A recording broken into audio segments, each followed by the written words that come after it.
Hi students, let us continue with the programming methodologies. So in the previous video I explained about the procedural programming and the modular programming. Now coming to the third one is the structured programming.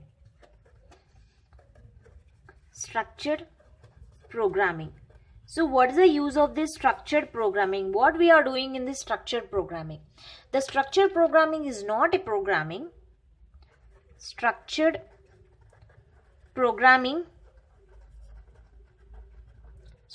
programming is not simply a programming with structures.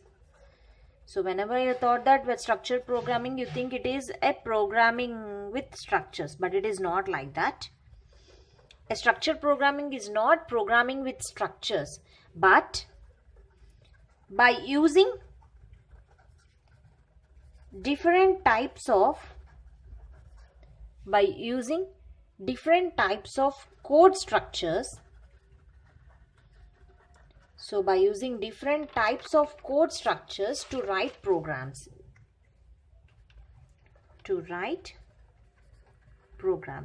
So we are using different types of code structures to write programs. So what are the different types of code structures we use it to develop structured programming? So those are sequentially executed statements, and next we use some code structures like conditional execution of statements,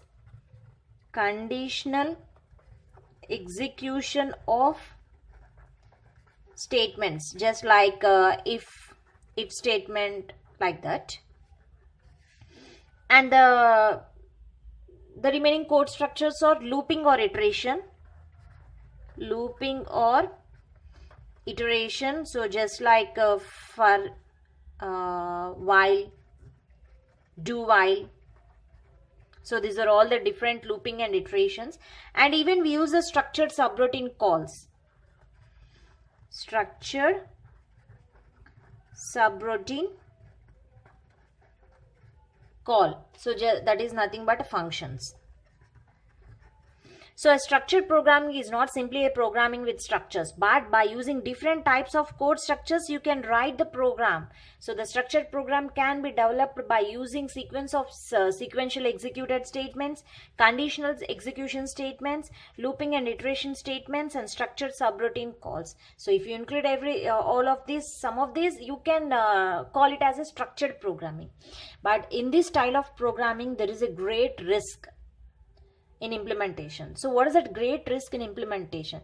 The main disadvantage by using the structured programming is that all decisions has to be made from the start of the project only.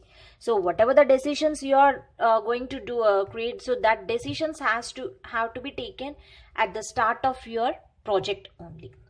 So that is about the structured programming. Now let me explain the fourth methodology, programming methodology. What is that? Object-oriented programming. So this is one of the most, and nowadays everyone is following this object-oriented programming.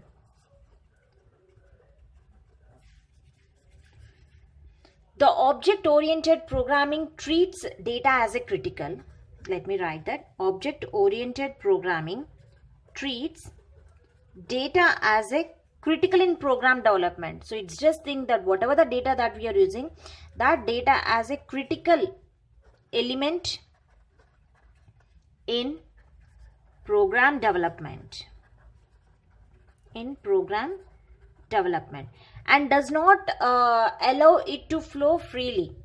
So because it is treating that data as a critical element, so it wants to make the data as secure, and it is not allowing, and it does not allow it to flow freely around the system.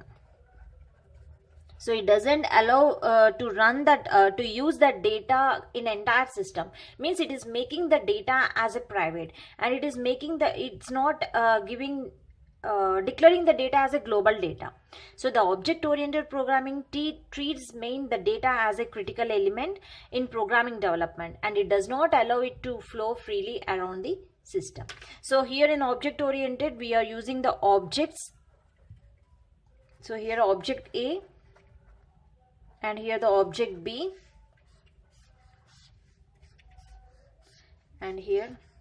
So this object A consists of this particular object data and their related functions, and here this object B is having its own data and the relating functions. So these both will communicate. Object B is communication with object A, and this object A and object B is communicated with the rest of the data and functions. So this is about the object-oriented programming. So these are the different programming methodologies that we follow while writing programs. Whether you can choose the procedural programming methodology, or if you want, you can choose the modular programming or structured programming or object-oriented programming methodology. Thank you.